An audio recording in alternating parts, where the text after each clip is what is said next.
ਦੋਸਤੋ ਪਹਾੜ ਤੇ ਲਾਲਟੈਨ जल रही है। ਵਾਹ जल रही है। कह के गए थे गुरु जी कि दिल जला रखा है, रहनुमाई के लिए दिल जला रखा है। क्या बात है। और ये सारे दिल जले ही है वैसे। बट मैं साडे ਜਿਹੜੇ ਆਪਣਾ ਕ੍ਰੀਏਟਿਵ ਪ੍ਰੋਸੈਸ ਸਵੈ ਕਥਨ ਬਾਰੇ ਗੱਲਾਂ ਕਰਨੀਆਂ ਨੇ।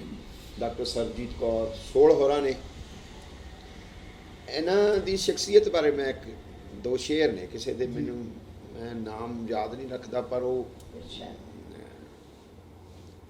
आप तो रात भर सो लिए साहिब, हमने तकिए भिगो लिए साहिब।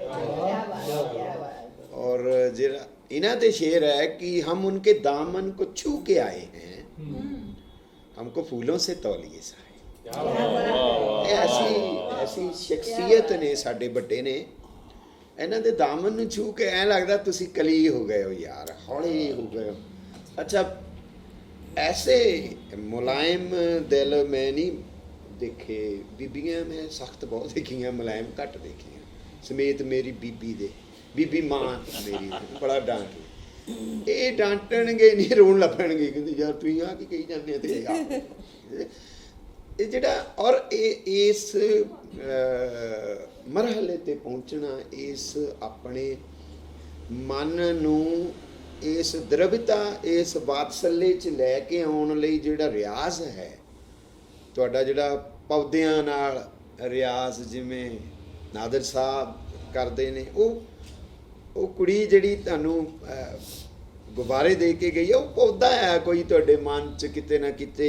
ਔਰ ਇਹਨਾਂ ਦਾ ਵੀ ਜਿਹੜਾ ਪੈਸ਼ਨ ਹੈ, ਮੈਨੂੰ ਨਹੀਂ ਲੱਗਦਾ ਇੰਨੀ ਬਾਤਸਲ औरत होना बादशाह नहीं है, मर्द होना बादशाह नहीं है। बादशाह तैनू एक रियाज है, एक लंबा रियाज है। जदों एक शख्सियत के तौर के उत्ते डॉक्टर सोल होरां दा साडे मन च सारियां दे मन च बड़ा सत्कार है। और एक कामे के तौर के उत्ते इन्हां दी शख्सियत दा प्रिंसीपलशिप कर रहे ने, इधर प्रधान दे अहुदे ते ने, मैं तां तौबा कर दिंदा, मैं ओ माय गॉड, मैं नहीं किसी लेखक नूं फोन सुन सकदा, मैनूं वो कह दे तू मैनूं सद्दिया नहीं, जां मैं तैनूं मैनूं सद्दिया इन्ने बज के मैं इन्ने आउणा, मैं सुणदा ही नहीं, मैं क्या तू टठे खूह च पै।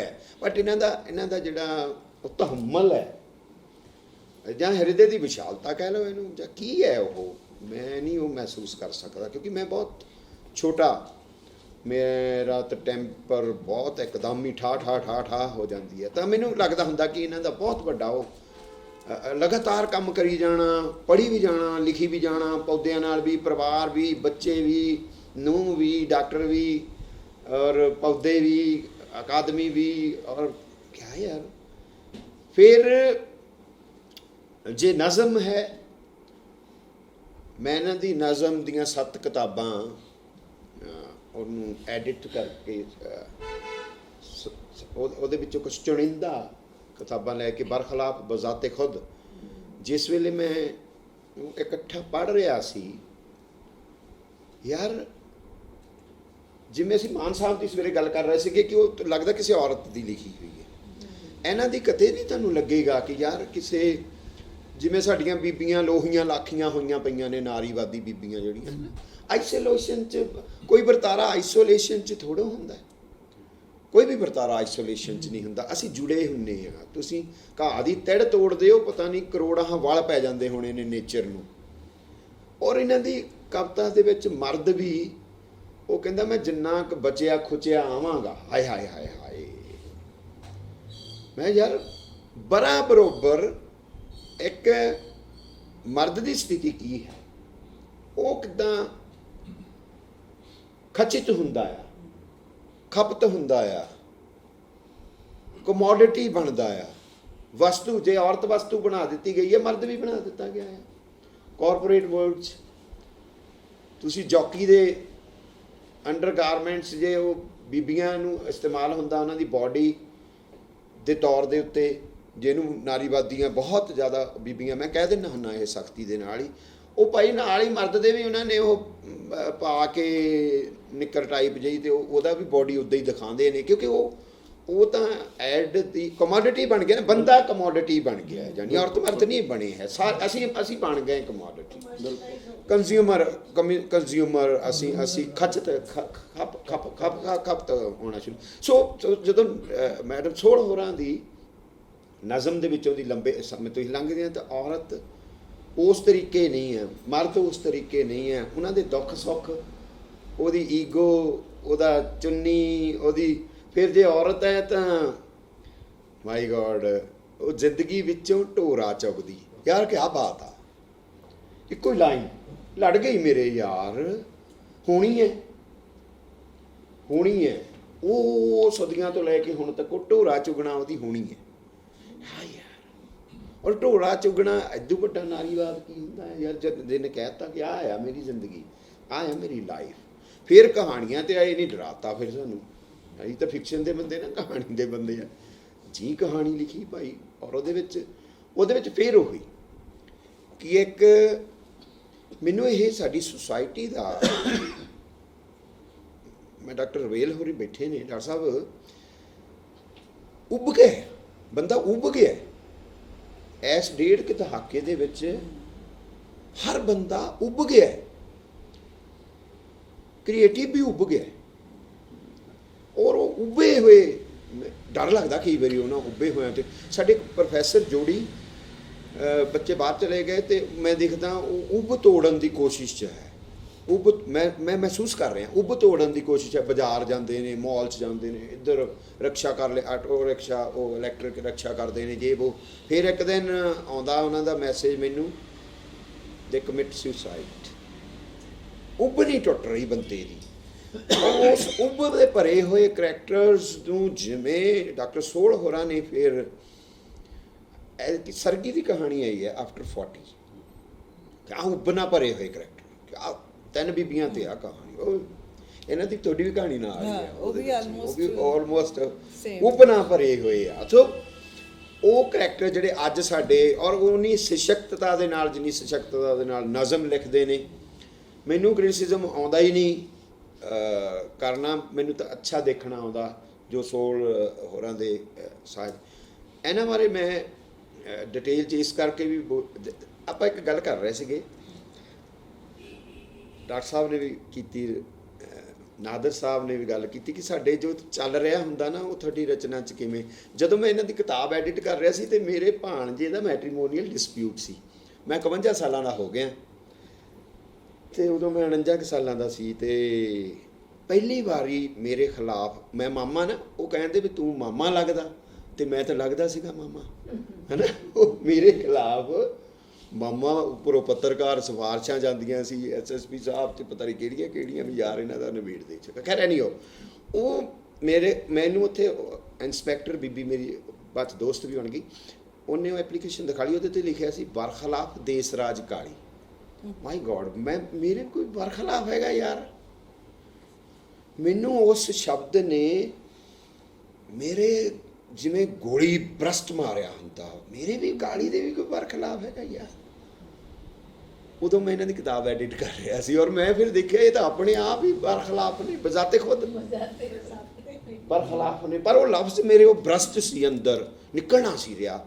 ਉਹ ਕਿਤਾਬ ਕੱਢੀ ਤੇ ਫਿਰ ਉਹ ਨਿਕਲਿਆ। ਕਰ ਮੈਂ ਲੰਬਾ ਨਹੀਂ ਲਿਜਾਣਾ, ਮੇਰੇ ਉਹ ਪਤਾ ਨਹੀਂ ਕਿੱਥੋਂ ਸ਼ਬਦ ਚੇਤੇ ਆ ਗਏ ਉਹ ਕਿਤਾਬ ਨਾਲ ਸੰਬੰਧਿਤ। Doctor Sarabjit Kaur Sohal, now up to you. ਤੁਸੀਂ ਆਪਣੀ ਨਜ਼ਮ, ਆਪਣੇ ਕਹਾਣੀਆਂ, ਆਪਣੇ ਪੌਦੇ, ਤੁਸੀਂ ਜੋ ਵੀ ਤੁਸੀਂ ਸਾਰੇ ਵੀ ਤਾਂ ਮੇਰੇ ਪਾਦੇ ਯਾ ਇੱਥੇ ਜ਼ਰੂਰ ਕਰੋ। ਵਾਹ ਵਾਹ। ਸੋ ਬਹੁਤ ਸ਼ੁਕਰੀਆ ਕਾਲੀ ਜੀ, ਤੁਸੀਂ ਮੇਰੇ ਬਾਰੇ ਬਹੁਤ ਵੱਡੇ ਵੱਡੇ ਸ਼ਬਦ ਕਹਿ ਦਿੱਤੇ। ਮੈਂ ਨਹੀਂ, ਮੈਨੂੰ ਲੱਗਦਾ ਹੁੰਦਾ, ਪਰ ਤੁਸੀਂ ਮੈਨੂੰ ਮਾਣ ਦਿੱਤਾ, ਤੁਹਾਡਾ ਬਹੁਤ ਸ਼ੁਕਰੀਆ। ਤੁਸੀਂ ਸਮਝਦੇ ਹੋ, ਤੁਹਾਡੇ ਅੰਦਰ ਉਹ ਪੈਣੀ ਨਿਗਾਹ ਹੈ ਜਿਹੜੀ ਇਹ ਸਮਝ ਲੈਂਦੀ ਆ। ਅਤੇ ਜਦੋਂ ਇੱਕ ਵਾਰੀ ਤੁਸੀਂ ਉਹ ਕਿਤਾਬ ਐਡਿਟ ਕੀਤੀ ਅਤੇ ਬਰਖਿਲਾਫ ਬਜ਼ਾਤੇ ਖੁਦ, ਅਤੇ ਮੈਂ ਬਾਅਦ ਵਿੱਚ ਮਹਿਸੂਸ ਕਰਨਾ ਸ਼ੁਰੂ ਕੀਤਾ ਕਿ ਵਾਕਈ ਮੇਰੀ ਪੋਇਟਰੀ ਦੇ ਵਿੱਚ ਉਹ ਗੱਲਾਂ ਹੈਗੀਆਂ ਨੇ। ਮੈਂ ਆਪਣੇ ਅਗੇਂਸਟ ਚੱਲ ਰਹੀ ਹੁੰਦੀ ਹਾਂ। ਉਹ ਜਿਹੜਾ ਮੇਰੇ ਆਪਣੇ ਅਗੇਂਸਟ ਜਦੋਂ ਮੈਂ ਚੱਲਦੀ ਹਾਂ, ਅਤੇ ਉਹਦੇ 'ਚ ਦੋ ਵਰਤਾਰੇ ਆ।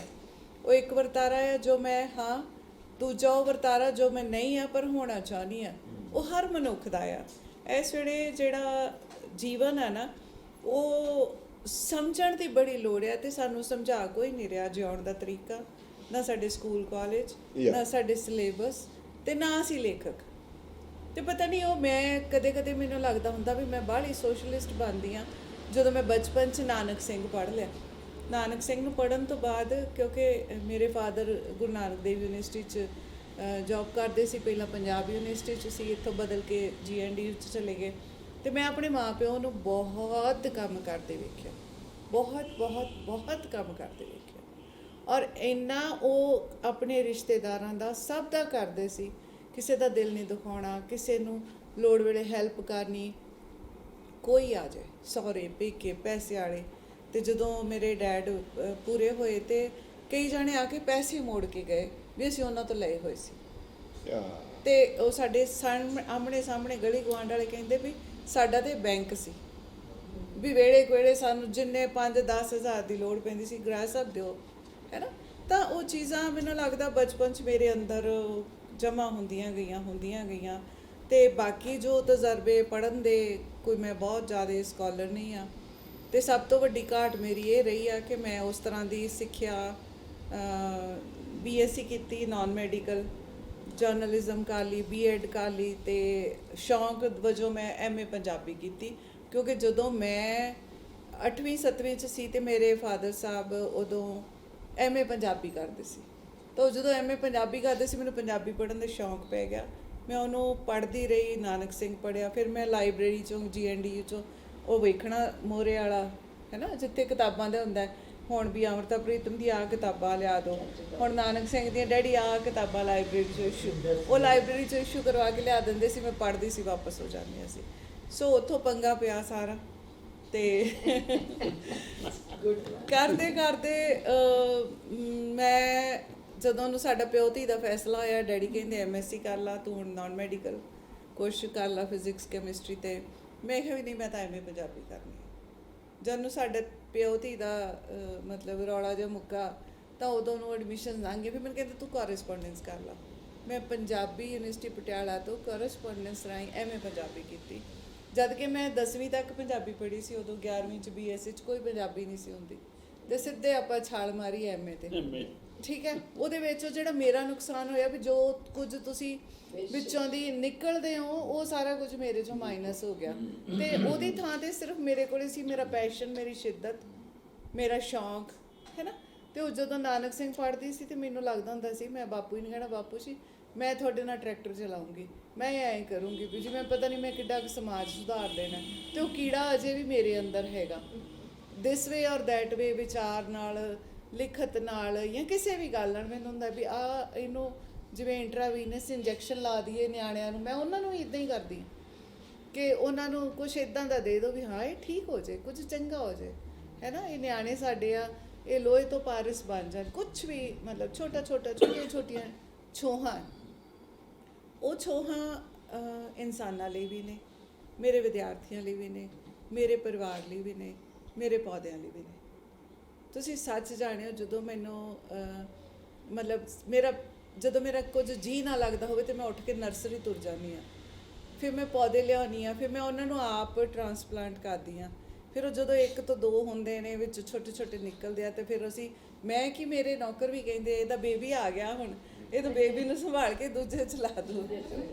ਸੋ ਜਿੱਥੇ ਪ੍ਰੈਕਟੀਕਲੀ ਵਿਹਾਰਕ ਤੌਰ 'ਤੇ ਜਿੱਦਾਂ ਪੌਦਿਆਂ ਦੀ ਤੁਸੀਂ ਗੱਲ ਕੀਤੀ ਆ, ਤੇ ਸ਼ਾਇਦ ਮੇਰੀ ਉਹ ਤਰਦੀਪ ਨਾ ਹੋਵੇ, ਮੈਨੂੰ ਜਿਹੜੀਆਂ ਗੱਲਾਂ ਯਾਦ ਆਉਂਦੀਆਂ ਨੇ ਆਪਾਂ ਸਾਂਝੀਆਂ ਕਰਾਂਗੇ। ਤਾਂ ਤਕਰੀਬਨ ਮੈਨੂੰ ਲੱਗਦਾ 10,000 ਤੋਂ ਵੱਧ ਪੌਦੇ ਅਸੀਂ ਲਾ ਚੁੱਕੇ ਹਾਂ, ਕਿਉਂਕਿ ਮੈਂ ਆਪਣੇ ਕਾਲਜ ਨੂੰ ਸ਼ੁਰੂ ਤੋਂ ਲੈ ਕੇ ਜਿਹੜਾ ਬਣਾਇਆ, ਜਿਹੜਾ ਕਾਲਜ ਸ਼ੁਰੂ ਹੀ ਉਦੋਂ ਹੋਇਆ ਸੀ ਜਦੋਂ ਅਸੀਂ ਯੂਨੀਵਰਸਿਟੀ ਕਾਲਜ 'ਚ ਨਿਕਲਾ ਹੋਇਆ। ਫਿਰ ਉਸ ਤੋਂ ਬਾਅਦ ਸਾਡਾ ਰਾਇਲ ਗਰੁੱਪ ਆਫ ਕਾਲਜਿਸ ਹੈਗਾ, ਜਿਹੜਾ ਬੇਟਾ ਦੇਖਦਾ, ਉੱਥੇ ਬਹੁਤ ਪਲਾਂਟੇਸ਼ਨ ਕੀਤੀ ਹੈ। ਤਜਿੰਦਰ ਮੈਡਮ ਨੇ ਦੇਖਿਆ, ਰਵੇਲ ਸਰ ਨੇ ਵੀ ਵੇਖਿਆ ਹੋਇਆ। ਤੇ ਉਸ ਤੋਂ ਬਾਅਦ ਸਕੂਲ ਆ ਹੁਣ ਨਵਾਂ, ਉੱਥੇ ਵੀ ਹੁਣ ਉਹ ਸ਼ੌਂਕ ਮੇਰੇ ਬੇਟੇ ਨੂੰ ਵੀ ਪੈ ਗਿਆ। ਉਹ ਜਦੋਂ ਮੈਨੂੰ ਖੁਸ਼ ਕਰਨਾ ਹੋਊਗਾ, ਹੁਣ ਮੈਨੂੰ ਫੋਨ ਕਰੂਗਾ, ਮਾਮਾ ਤੁਹਾਡੇ ਪੌਦਿਆਂ ਨੂੰ ਪਾਣੀ ਲਾ ਦਿੱਤਾ, ਉਹਨਾਂ ਨੂੰ ਵੇਖ ਵੀ ਲਿਆ ਆ, ਤੁਹਾਡੀਆਂ ਗੈਲਰੀਆਂ ਵੀ ਸਾਫ਼ ਕਰਾਤੀਆਂ, ਹਾਂ ਵੀ ਕਰਾਤਾ, ਮੈਨੂੰ ਫੋਨ 'ਤੇ ਦੱਸਦਾ। ਸੋ ਕਹਿਣ ਦਾ ਮੇਰਾ ਸਿਰਫ ਇਹ ਆ ਕਿ ਸਾਹਿਤ ਲਿਖਣਾ ਤੇ ਸਾਹਿਤ ਜਿਉਣਾ, ਕਵਿਤਾ ਲਿਖਣਾ ਤੇ ਕਵਿਤਾ ਜਿਉਣਾ, ਕਹਾਣੀ ਲਿਖਣਾ ਤੇ ਕਹਾਣੀ ਜਿਉਣਾ। ਜਿਉਣਾ ਜਿਹੜਾ ਜ਼ਿਆਦਾ ਜ਼ਰੂਰੀ ਹੈ। ਵਾਹ। ਅਸਲ 'ਚ ਅਸੀਂ ਜਿਉਂਦੇ ਹੀ ਨਹੀਂ ਆ। ਅਸੀਂ ਜਿਉਣ ਲਈ ਸਾਧਨ ਇਕੱਠੇ ਕਰਦੇ ਆ। ਅੱਜ 1000 ਹੋ ਗਿਆ, ਕੱਲ 10,000 ਹੋ ਗਿਆ, ਫਿਰ 20,000 ਹੋ ਗਿਆ, ਲੱਖ, ਹੁਣ ਮੈਂ ਕਰੋੜਪਤੀ ਹੋ ਗਿਆ।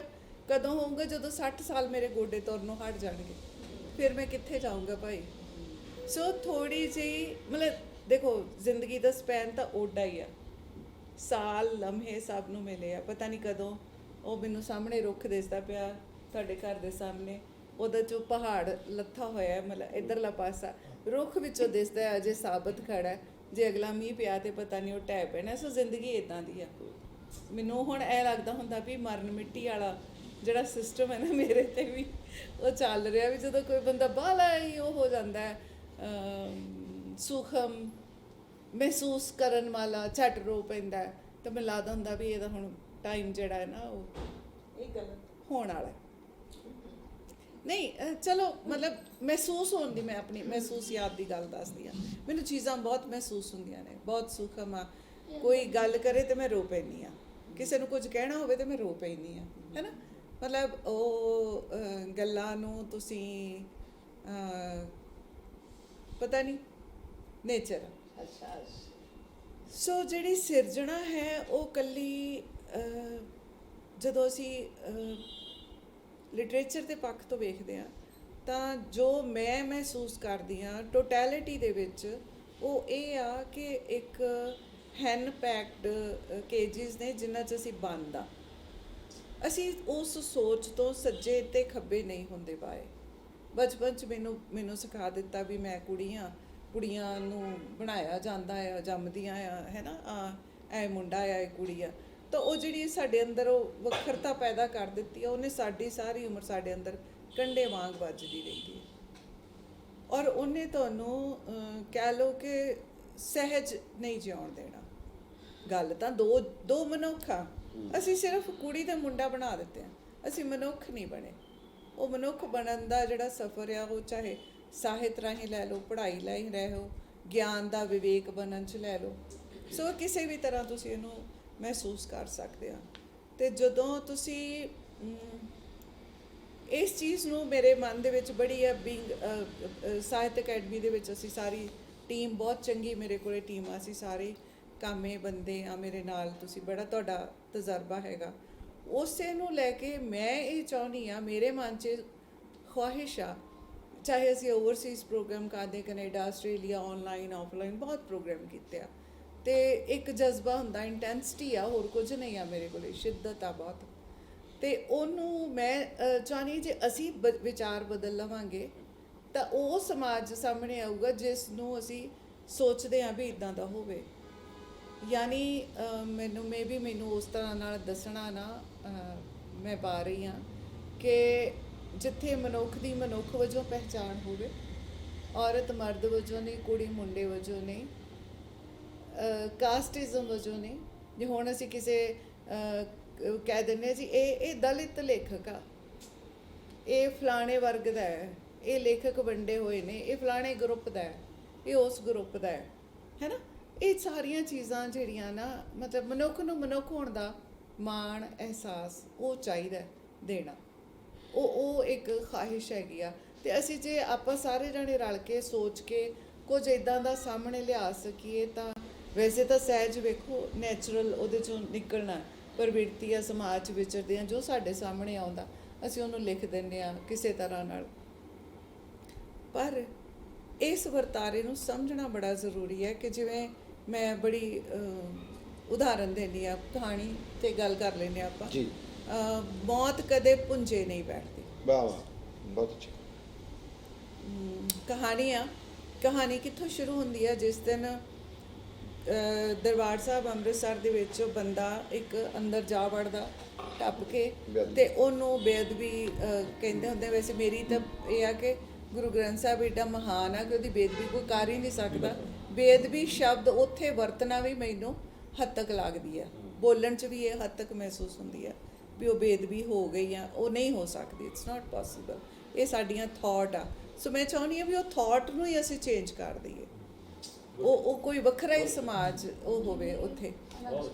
ਹਾਂ, ਤਾਂ ਉਹ ਜਦੋਂ ਉੱਥੇ ਉਹ ਅੰਦਰ ਜਾਂਦਾ ਤੇ ਫਿਰ ਉਹਨੂੰ ਕੁੱਟ-ਕੁੱਟ ਕੇ ਮਾਰ ਦਿੱਤਾ ਜਾਂਦਾ। ਉਹਨੇ ਕਸੂਰ ਕੀਤਾ, ਇਹ ਗੱਲ ਵੀ ਠੀਕ ਹੈ।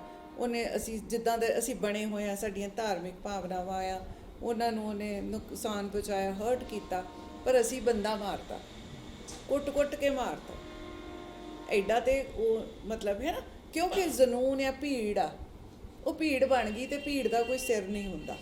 ਤੇ ਜਿਹੜਾ ਹੁਣ ਅਸੀਂ ਜਿਉਂ ਰਹੇ ਹਾਂ ਜਿਸ ਰਾਜਨੀਤਿਕ ਚੁਗਿਰਦੇ 'ਚ, ਉੱਥੇ ਲੋਕ ਭੀੜ ਹੀ ਆ, ਸਿਰ ਗਾਇਬ ਨੇ, ਬੌਣੇ ਨੇ ਲੋਕ, ਤੇ ਉਹ ਉੱਥੇ ਗਮਲਿਆਂ 'ਚ ਉੱਗੇ ਹੋਏ ਨੇ।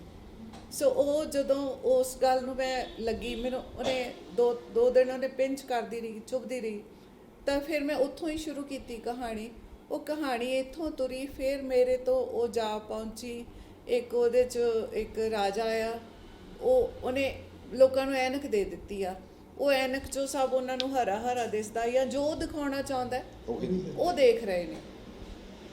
ਇੱਥੇ ਉਹੀ ਗੱਲ ਆ ਜਿਹੜੀ ਮੈਂ ਪਹਿਲਾਂ ਗੱਲ ਐਕਸਪਲੇਨ ਕਰਨ ਦੀ ਕੋਸ਼ਿਸ਼ ਕੀਤੀ ਆ, ਕਿ ਸਾਨੂੰ ਉਹ ਦਿਖਾਇਆ ਜਾਂਦਾ, ਸਾਨੂੰ ਸਾਡੀ ਪ੍ਰੋਗਰਾਮਿੰਗ ਹੋ ਗਈ ਆ, ਇੱਕ ਚਿੱਪ ਪਾ ਦਿੱਤੀ ਗਈ ਸਾਡੇ ਅੰਦਰ, ਆਧਾਰ ਕਾਰਡ, ਫਲਾਣਾ ਕਾਰਡ, ਢਿਮਕਾ ਕਾਰਡ, ਸਕੈਨਰ ਥੱਲੇ ਆ ਅਸੀਂ ਹਰ ਵੇਲੇ, ਤੇ ਉਹ ਜਿਹੜੀ ਉਸਨੇ ਸਾਡੀ ਪ੍ਰੋਗਰਾਮਿੰਗ ਕਰ ਦਿੱਤੀ ਦਿਮਾਗਾਂ ਦੀ, ਉਹਨੇ ਸਾਨੂੰ ਹੁਣ ਉਹ ਹਰਾ ਹਰਾ ਦੇਖਣਾ ਸਿਖਾ ਦਿੱਤਾ, ਤੇ ਅਸੀਂ ਉਹਦੇ ਵਿੱਚ ਰੁੱਝ ਗਏ ਆ। ਜਿਵੇਂ ਹੁਣ ਨਿਆਣਿਆਂ ਨੂੰ ਕਹਿਣਾ ਪਊਗਾ ਵੀ ਲੁੱਕ ਅਪ, ਵੀ ਉਹ ਫੋਨ 'ਚ ਬਿਜ਼ੀ ਹੈ, ਆਪਾਂ ਵੀ ਸਾਰੇ ਹੁੰਦੇ ਆ ਲੁੱਕ ਅਪ, ਹੈ ਨਾ। ਅੱਗੇ ਆਪਾਂ ਕੁਛ ਹੋਰ ਗੱਲਾਂ ਕਰਦੇ ਹੁੰਦੇ ਸੀ।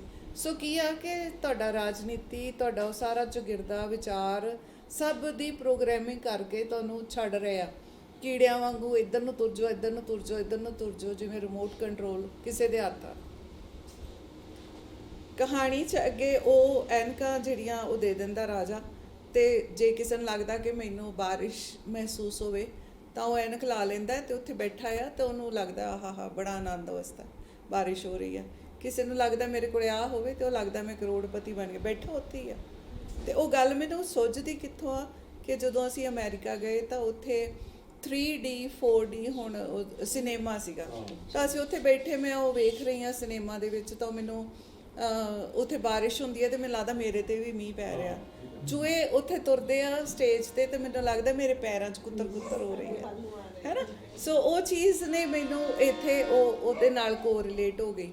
ਤੇ ਅਗਲੀ ਗੱਲ ਜਿਹੜੀ ਇਹਦੇ ਨਾਲ ਕੋਰਿਲੇਟ ਹੋਈ ਕਿ ਇੱਕ ਉਹਨਾਂ ਨੇ ਕਮਰਾ ਬਣਾਇਆ ਹੋਇਆ ਸੀਗਾ, ਜਿੱਥੇ ਉਹਨਾਂ ਦੀਆਂ ਅਮਰੀਕਾ ਦੇ ਵਿੱਚ ਡਿਜ਼ਨੀਲੈਂਡ ਜਿੱਥੇ ਜਾਂਦੇ ਆ, ਉਹ ਇੱਕ ਛੋਟਾ ਕਮਰਾ ਵਾ, ਉਹਦੇ ਅੱਗੇ ਰੋਡਸ ਬਣੀਆਂ, ਕੁਰਸੀਆਂ ਬਣੀਆਂ, ਤੁਹਾਨੂੰ ਕਮਰੇ 'ਚ ਬਿਠਾ ਦਿੰਦੇ ਨੇ, ਉਹ ਲਾ ਦਿੰਦੇ ਨੇ ਅੱਗੇ ਲੌਕ ਲਾ ਦਿੰਦੇ ਨੇ, ਤੇ ਫਿਰ ਉਹ ਬਿਲਕੁਲ ਹਨੇਰਾ ਹੋ ਜਾਂਦਾ ਹੈ, ਤੇ ਤੁਹਾਨੂੰ ਐ ਲੱਗਦਾ ਵੀ ਤੁਸੀਂ ਜਿਵੇਂ ਕਿਸੇ ਜਹਾਜ਼ 'ਚ, ਤੇ ਅੱਗੇ ਇੱਕਦਮ ਜੰਗਲ ਆ ਗਿਆ ਅੱਗ ਦਾ, ਅੱਗੇ ਦਰਿਆ ਆ ਗਿਆ, ਤੇ ਤੁਸੀਂ ਉਹਦੇ 'ਚ ਡਿੱਗ ਰਹੇ ਹੋ, ਤੁਸੀਂ ਉਹਦੇ ਵਿੱਚੋਂ ਦੀ ਲੰਘ ਰਹੇ ਹੋ, ਔਰ ਤੁਹਾਨੂੰ ਓਨਾ ਹੀ ਡਰ ਲੱਗਦਾ ਬੈਠੇ ਤੁਸੀਂ ਉੱਥੇ ਕਮਰੇ 'ਚ। ਤੁਹਾਡੇ ਅੰਦਰ ਕਿਤੇ ਪਤਾ ਵੀ ਤੁਸੀਂ ਸੇਫ ਆ, ਪਰ ਨਹੀਂ ਆ, ਉਹ ਤੁਹਾਨੂੰ ਇੰਨਾ ਡਰਾ ਦਿੱਤਾ ਜਾਂਦਾ ਹੈ। ਸੋ ਸਾਡੀ ਮਾਨਸਿਕਤਾ ਜਿਹੜੀ ਆ ਉਹ ਇੱਦਾਂ ਦੀ ਹੋ ਗਈ ਆ। ਉਹ ਚੀਜ਼ਾਂ ਨੇ ਰਲ ਕੇ ਫਿਰ ਅੱਗੋਂ ਕਹਾਣੀ ਕਾਫੀ ਕੁਛ ਜਿਹੜੇ ਲੋਕਲ ਜਿਹੜਾ ਅੱਜ ਦਾ ਮਾਹੌਲ ਹੈਗਾ, ਉਹ ਸਾਰੇ ਨੂੰ ਨਾਲ ਲੈ ਕੇ ਤੁਰਦੀ ਤੇ ਉਹ ਫਿਰ ਮਤਲਬ ਆਪਣੇ ਮੁਕਾਮ ਤੱਕ ਪਹੁੰਚਦੀ ਆ। ਸੋ ਇੱਕ ਉਹ ਜਿੱਦਾਂ ਕਹਿ ਦਿੰਦੇ ਵੀ ਜੀ ਲੇਖਕ ਜੀ ਅੱਜ ਕੱਲ੍ਹ ਬਾਰੇ ਨਹੀਂ ਲਿਖ ਰਹੇ, ਉਹ ਕਰਦੇ ਨਹੀਂ ਆ। ਸੋ ਇਹ ਤੁਹਾਡਾ ਕੋਈ ਨਹੀਂ, ਇਹ ਸਿਰਜਣਾ ਦਾ ਪਤਾ ਨਹੀਂ ਲਮਾ ਕਦੋਂ ਉਹ ਤੁਹਾਡੇ ਉੱਤੇ ਹਾਵੀ ਹੋ ਜਾਣਾ। ਸੋ ਉਹਨੇ ਮੈਨੂੰ ਕੀਤਾ, ਤੇ ਇੱਦਾਂ ਮੈਂ ਹੋਰ ਵੀ ਕਹਾਣੀਆਂ ਜਿਵੇਂ ਜਿੰਨੀਆਂ ਵੀ ਲਿਖੀਆਂ, ਉਹ ਮੇਰੇ ਮਨ 'ਚ ਸਵਾਲ ਆ ਗਿਆ, ਥੋੜਾ ਇੱਕ ਰੂਪ ਆ ਜਾਏਗਾ ਕਹਾਣੀ ਦਾ ਰੂਪ। ਤੁਹਾਡੀ ਕਹਾਣੀਆਂ ਬਾਰੇ ਜਦੋਂ ਅਸੀਂ ਗੱਲ ਕਰ ਰਹੇ ਹਾਂ ਤਾਂ ਮੈਂ ਦੇਖਿਆ ਪੰਜਾਬੀ ਦੇ ਵਿੱਚ ਕੁਝ ਉਸ ਐਕਸਪੀਰੀਅੰਸ ਦੀਆਂ, ਯਾਨੀ ਜਿਹੜੇ ਪੁਲਿਸ ਦਾ ਐਕਸਪੀਰੀਅੰਸ ਹੈ ਐਜ਼ ਪੁਲਿਸ ਆਫੀਸਰ ਦੇ ਤੌਰ ਦੇ ਉੱਤੇ, ਜਾਂ ਦੋ ਕਹਾਣੀਆਂ ਤੁਹਾਡੀਆਂ ਜਿਹਦੇ ਵਿੱਚ ਉਹ ਕੇਸ ਹੱਲ ਕਰਦੇ ਨੇ, ਤੇ ਉਹ ਲੋਕਾਂ ਦੀ ਸਾਈਕੋਲੋਜੀ, ਤੁਸੀਂ ਇੱਕ ਪੁਲਿਸ ਆਫੀਸਰ ਕਿਵੇਂ ਉਹਨਾਂ ਦੀ ਸਾਈਕੋਲੋਜੀ ਨੂੰ ਅੰਡਰਸਟੈਂਡ ਕਰਦਾ ਹੈ, ਜਾਂ ਸਾਡੀ ਸੁਸਾਇਟੀ ਕਿਵੇਂ ਕ੍ਰਾਈਮ ਦੇ ਵਿੱਚ ਜਾਂਦੀ ਹੈ, ਪੁਲਿਸ ਕ੍ਰਾਈਮ ਔਰ ਪੁਲਿਸ ਦੇ ਐਕਸ਼ਨ ਉਹਦੇ ਵਿੱਚ ਵੀ, ਕਿਉਂਕਿ ਪੁਲਿਸ ਵਾਲਾ ਵੀ ਤਾਂ ਆਫਟਰ ਆਲ ਇਨਸਾਨ ਹੈ, ਕਿਵੇਂ ਉਹਦੇ ਵਿੱਚ ਉਹ ਜਿਹੜੀ ਤੁਹਾਡੀ ਕੁੜੀ ਹੈ ਕਰੈਕਟਰ, ਕਿਵੇਂ ਉਹਦੇ ਅੰਦਰ ਜੋ ਧੜਕਦਾ ਆ, ਜੋ ਜੋ ਪੁੱਟਕੰਡਾ। ਕਿਆ ਬਾਤ ਹੈ, ਪੁੱਟਕੰਡੇ ਵਾਲੀ ਕਹਾਣੀ। ਉਹ ਐਕਸਪੀਰੀਅੰਸ ਪੰਜਾਬੀ ਕਹਾਣੀ 'ਚ ਕਿੰਨੇ ਵਿਕਲਾ ਐਕਸਪੀਰੀਅੰਸ ਆ, ਅਸੀਂ ਸਾਰੇ ਜਾਣਦੇ ਆ, ਤੁਸੀਂ ਪੁਲਿਸ ਨਾਲ ਰਹਿੰਦੇ ਹੋ, ਬਟ ਉਹ ਫਿਰ ਕਿਵੇਂ ਉਹ ਸਿਰਜੀਆਂ ਗਈਆਂ, ਉਹਨਾਂ ਦੇ ਪ੍ਰੋਸੈਸ ਬਾਰੇ ਜ਼ਰੂਰ। ਜਿਹੜੀ ਕਹਾਣੀ ਪੁੱਟਕੰਡਾ ਆ ਉਹ ਬੜੀ ਪੁਲਿਸ ਦੇ ਬਹੁਤ ਸਾਰੇ ਆਪਰੇਸ਼ਨਸ ਹੁੰਦੇ ਆ ਜਿਨ੍ਹਾਂ ਦੇ ਵਿੱਚ ਉਹ ਲੈਂਦੇ ਆ, ਕਦੇ ਕਿਸੇ ਨੂੰ, ਕਦੇ ਕੋਈ ਸਿੱਟ ਬਣ ਗਈ, ਕਦੇ ਇਸ ਕਹਾਣੀ ਦੇ ਵਿੱਚ ਵੀ ਉਹ ਇੱਕ ਕੁੜੀ ਹੈ, ਉਹ ਪੁਲਿਸ ਦੇ ਵਿੱਚ ਭਰਤੀ ਹੁੰਦੀ ਹੈ, ਗਰੀਬ ਘਰ ਦੀ ਆ, ਮੁਸਲਿਮ ਕੁੜੀ ਆ, ਤੇ ਉਹਦਾ ਵਿਆਹ ਹੋ ਜਾਂਦਾ, ਪਰ ਉਹਦਾ ਹਸਬੈਂਡ ਉਹਨੂੰ ਕਰੂਅਲ ਤਰੀਕੇ ਨਾਲ ਪੇਸ਼ ਆਉਂਦਾ ਬਿਸਤਰੇ 'ਤੇ, ਤਾਂ ਉਹ ਬੜੀ ਇਸ ਗੱਲ ਤੋਂ ਉਹਨੂੰ ਔਖਾ ਲੱਗਦਾ ਹੈ। ਤੇ ਉਸ ਤੋਂ ਬਾਅਦ ਉਹ ਪੁਲਿਸ ਦੇ ਵਿੱਚ ਕਿਉਂਕਿ ਭਰਤੀ ਹੁੰਦੀ ਆ, ਸੁਨੱਖੀ ਕੁੜੀ ਹੁੰਦੀ ਆ, ਤਾਂ ਉਹਨੂੰ ਉਹ ਇੱਕ ਸੀਕ੍ਰੇਟ ਆਪਰੇਸ਼ਨ ਲਈ ਟ੍ਰੇਨਡ ਕਰਦੇ ਆ, ਟ੍ਰੇਨਿੰਗ ਮਿਲਦੀ ਆ ਵੀ ਤੂੰ ਉਹ ਬੰਦਾ ਫੜਾਉਣਾ ਹੈਗਾ, ਤਾਂ ਉਹ ਇੱਕ ਜਿਵੇਂ ਉਹਨੂੰ ਕਿਸੇ ਕਹਿ ਲਓ ਕਿ ਸੈਡਿਊਸ ਕਰਦੀ ਹਾਂ, ਉਹ ਸੈਡਿਊਸ ਕਰਨਾ ਹੁੰਦਾ ਉਹਨੇ, ਤਾਂ ਉਹ ਸੈਡਿਊਸ ਕਰਦੀ ਆ, ਤੇ ਉਹ ਜਦੋਂ ਉਹ ਬੰਦੇ ਦੇ ਨਾਲ ਉਹਦੇ ਅੰਦਰ ਬਹੁਤ ਕੁਝ ਚੱਲ ਰਿਹਾ ਹੁੰਦਾ ਹੈ, ਉਹਦਾ ਪਾਸਟ ਤੇ ਉਹਦਾ ਪ੍ਰੈਜ਼ੈਂਟ, ਉਹਦੀ ਜੌਬ, ਅੱਗੇ ਜਾ ਕੇ ਉਹ ਕੀ ਹੁੰਦਾ ਜਦੋਂ ਉਹ ਉਹਦੇ ਨਾਲ ਪਹਿਲਾਂ ਆਪਣਾ ਬਚਾਅ ਕਰਦੀ ਆ ਉਹਦੇ ਤੋਂ, ਜਿਹੜੇ ਉਹਨੇ ਪੁਲਿਸ ਦੇ ਨਾਲ ਤਰੀਕੇ ਸਿੱਖੇ ਹੁੰਦੇ ਵੀ ਕਿੱਦਾਂ ਮੈਂ ਇਹਨੂੰ ਪਾਸੇ ਰੱਖਾਂ ਕਰਨਾ, ਪਰ ਉਹ ਕਿਤੇ ਨਾ ਕਿਤੇ ਜੋ ਸੋਚਿਆ ਹੁੰਦਾ ਉਹਦੇ ਅਕੋਰਡਿੰਗ ਨਹੀਂ ਹੁੰਦਾ, ਕਿਤੇ ਹੋਰ ਚਲੀ ਜਾਂਦੀ। ਹਾਂ, ਤੇ ਉੱਥੇ ਜਾ ਕੇ ਉਹ ਕੀ ਕਰਦੀ ਆ ਕਿ ਜਦੋਂ ਉਹਨੂੰ ਇੱਕ ਪਲ ਇਹੋ ਜਿਹਾ ਆਉਂਦਾ ਜਦੋਂ ਉਹਨੂੰ ਫੀਲ ਹੁੰਦਾ ਉਸ ਜਿਹੜਾ ਮੁਜਰਿਮ ਆ ਉਹਦੇ ਛੋਹ ਨਾਲ ਉਹਨੂੰ ਗੁੱਡ ਫੀਲ ਹੁੰਦਾ, ਔਰ ਉਹਨੂੰ ਜਦੋਂ ਗੁੱਡ ਫੀਲ ਹੁੰਦਾ ਤਾਂ ਉਹਨੂੰ ਪਿਛਲਾ ਸਾਰਾ ਯਾਦ ਆਉਂਦਾ, ਕਿੱਦਾਂ ਬਚਪਨ ਦੇ ਵਿੱਚ ਉਹਦੇ ਚਾਚੇ ਨੇ ਉਹਦੇ ਨਾਲ ਸ਼ੋਸ਼ਣ ਕੀਤਾ ਉਹਦਾ, ਉਹ ਯਾਨੀ ਉਹਦੇ ਲਈ ਰਿਸ਼ਤਾ ਬੰਦੇ ਦੇ ਨਾਲ ਕਾਇਮ ਕਰਨਾ ਇੱਕ ਦੁਖਦ ਦੁਰਘਟਨਾ ਤੋਂ ਵੀ ਮਾੜੀ ਘਟਨਾ ਸੀ। ਚਾਚੇ ਨੇ ਅਬਿਊਜ਼ ਕੀਤਾ, ਘਰ ਵਾਲੇ ਨੇ ਉਹਨੂੰ ਬੁਰੀ ਤਰ੍ਹਾਂ ਰੋਂਦੇ ਆ, ਤੇ ਉਹ ਇੱਕ ਛਿਣ ਜਦੋਂ ਉਹਨੂੰ ਉਹ ਮਹਿਸੂਸ ਹੁੰਦਾ ਤਾਂ ਉਸ ਛਿਣ ਦੇ ਵਿੱਚ ਉਹ ਮਤਲਬ ਉਹਨੂੰ ਲੱਗਦਾ ਹੈ ਕਿ ਹਾਂ ਬੰਦੇ ਦੇ ਜਿਹੜਾ ਛੋਹ ਹੈ ਉਹ ਇਦਾਂ ਦੀ ਸੁਖਾਵੀ ਵੀ ਹੋ ਸਕਦੀ ਹੈ, ਤਾਂ ਫਿਰ ਉਹ ਜਾ ਕੇ ਉਹਨੂੰ ਕ੍ਰਿਮੀਨਲ ਦੇ ਤੌਰ 'ਤੇ ਕਿੱਦਾਂ ਉਹਨੂੰ ਐਟ ਦਾ ਐਂਡ ਉਹ ਕਰਦੀ ਆ, ਪਰ ਉਹ ਯਾਦ ਉਹਨੂੰ ਉਹਦੀ ਛੋਹ ਜਿਹੜੀ ਆ, ਯਾਨੀ ਸਾਰੀਆਂ ਚੀਜ਼ਾਂ ਤੋਂ ਪਹਿਲਾਂ ਅਸੀਂ ਇੱਕ ਇਨਸਾਨ ਆ, ਸਾਡੀਆਂ ਮਹਿਸੂਸਿਆਤ ਨੇ ਜੋ ਹਰ ਮਨੁੱਖ ਨਾਲ ਉੱਪਰ ਥੱਲੇ ਕੁਝ ਨਾ ਕੁਝ ਹੋਇਆ ਹੁੰਦਾ ਹੈ, ਤੇ ਉਹ ਗ੍ਰੰਥੀਆਂ ਸਾਡੇ ਅੰਦਰ ਫਿਕਸਡ ਆ, ਗੰਢਾਂ ਵੱਜ ਜਾਂਦੀਆਂ, ਉਹ ਗੰਢਾਂ ਨੂੰ ਫਰੋਲਣ ਦੀ ਕੋਸ਼ਿਸ਼ ਕਰਨ ਦੀ ਕੋਸ਼ਿਸ਼ ਕਰਦੀ ਹਾਂ ਮੈਂ।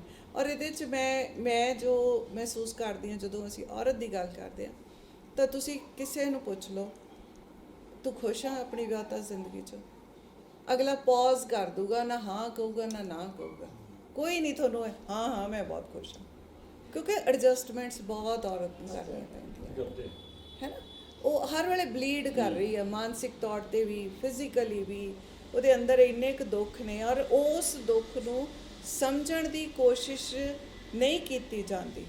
ਮੈਂ ਵੀ ਇਨ ਫਿਊਚਰ ਮੇਰੇ ਕੋਲ ਇੱਕ ਕਿਤਾਬ ਆ, ਮੈਂ ਉਹਦੇ 4-5 ਚੈਪਟਰ ਲਿਖ ਚੁੱਕੀ ਹਾਂ, ਦ ਬਲੀਡਿੰਗ ਵੂਮਨ, ਤੇ ਉਹ ਔਰਤ ਦੇ ਉਹ ਸਾਰੀਆਂ ਚੀਜ਼ਾਂ ਦੇ ਬੜਾ ਪਤਾ ਨਹੀਂ ਮੈਂ ਕਦੋਂ ਲਿਖ ਪਾਉਂਗੀ ਕਿ ਨਹੀਂ, ਪਰ ਉਹ ਦਰਦ ਜਿਹੜਾ ਅਨਸੈਡ ਦਰਦ ਆ, ਕਿ ਉਹ ਬਹੁਤ ਸਾਰੀਆਂ ਔਰਤਾਂ ਨੇ ਮੋਰ ਦੈਨ 90% ਜਿਹੜੀਆਂ ਆਪਣੇ ਹਸਬੈਂਡ ਨਾਲ ਸੌਂ ਕੇ ਵੀ ਖੁਸ਼ ਨਹੀਂ ਹੁੰਦੀਆਂ,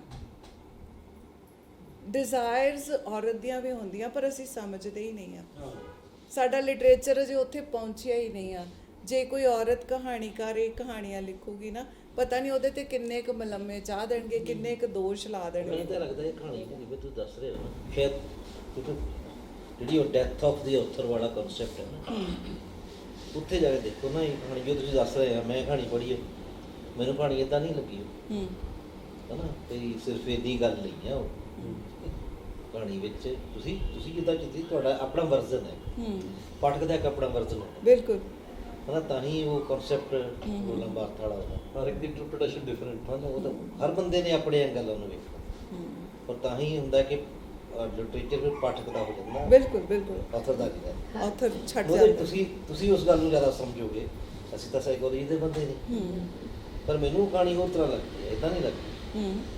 ਪੁੱਟਕੰਡਾ ਮੈਨੂੰ ਪੁੱਟਕੰਡਾ ਕਹਾਣੀ ਹੋਰ ਤਰ੍ਹਾਂ ਲੱਗਦੀ, ਇਹਨੂੰ ਇਦਾਂ ਨਹੀਂ ਲੱਗਦਾ ਕਿ ਉਹ ਜਿਹੜਾ ਹੈਗਾ ਉਸ ਬੰਦੇ ਨੂੰ ਬਚਾਉਣ ਲਈ ਉਹਦੇ ਅੰਦਰ ਇੱਕ ਇਨਸਾਨੀਅਤ ਜਾਂ ਇਨਸਾਨੀਅਤ ਵਾਲਾ ਕੋਈ ਮਸਲਾ ਨਹੀਂ ਨਹੀਂ, ਨਹੀਂ, ਨਹੀਂ, ਕੁਝ ਇਨਸਾਨੀਅਤ ਦਾ ਮਸਲਾ ਨਹੀਂ ਨਹੀਂ ਨਹੀਂ ਇਨਸਾਨ ਉਹ ਇੱਕ ਸ਼ੋਅ ਦਾ ਮਸਲਾ ਆ ਜਿਸ ਸ਼ੋਅ ਨੂੰ ਸਾਰੀ ਉਮਰ ਤਰਸੀ ਪਈ ਸੀ ਐਗਜ਼ੈਕਟਲੀ ਜਿਸ ਸ਼ੋਅ ਨੇ ਉਹਨੂੰ ਨਾਬਰ ਕੀਤਾ ਸੀ ਉਸ ਸਾਰੀ ਗੱਲ ਤੋਂ ਉਹ ਬੰਦਾ ਭਾਵੇਂ ਭਾਵੇਂ ਉਹਦੇ ਨਾਲ ਦਿਲੋਂ ਨਹੀਂ ਜੁੜਿਆ ਹੋਇਆ ਪਰ ਉਹ ਬੰਦਾ ਜਿਹੜਾ ਉਹਨੂੰ ਉਹ ਸ਼ੋਅ ਉਹਦੇ ਉਸ ਮੁਕਾਮ ਤੱਕ ਉਹਨੂੰ ਲੈ ਜਾਂਦਾ ਅਹਿਸਾਸ ਕਰਾ ਜਿੱਥੇ ਤੱਕ ਔਰਤ ਜਾਣਾ ਚਾਹੁੰਦੀ ਇਹਦੇ ਸਾਈਕੋਲੋਜੀਕਲ ਕਨਸੈਪਟ ਸੇ ਹਨ ਫਿਲਟਰਿੰਗ ਆਫ ਪਰਸੈਪਸ਼ਨ ਹਾਂ ਫਿਲਟਰਿੰਗ ਆਫ ਪਰਸੈਪਸ਼ਨ तो वो लेडी ने मे भी उन्हें किसी और तरह टच किया उन्हें फिल्टर करके वो महसूस कर लिया कि ऐसा कर वाह वाह ना ਉਹਦੇ ਦਿਲ ਚ ਖਿਆਲ ਸੀ ਹਾਂ ਹਾਂ ਹਾਂ ਬਿਲਕੁਲ ਬਿਲਕੁਲ ਬਿਲਕੁਲ ਲੱਗਾ ਕਿਉਂਕਿ ਉਹ ਵੀ ਫਲਰਟ ਕਰ ਰਿਹਾ ਉਹ ਕਿਹੜਾ ਪਿਆਰ ਕਰ ਰਿਹਾ ਉਹਨੂੰ ਹਾਂ ਉਹ ਕਿਹੜਾ ਪਿਆਰ ਉਹ ਵੀ ਫਲਰਟ ਹੀ ਕਰ ਰਿਹਾ Yes. ਮੇਰਾ ਹੁਣ ਤਾਂ ਲੱਗਦਾ ਉਸ ਕਹਾਣੀ ਬਾਰੇ ਲੇਕਿਨ ਉਹ ਫਿਲਟਰਿੰਗ ਮੇਰਾ ਹੈ ਉਹਨੂੰ ਹੁਣ ਲੱਗਦਾ ਉਸ ਕਹਾਣੀ ਬਾਰੇ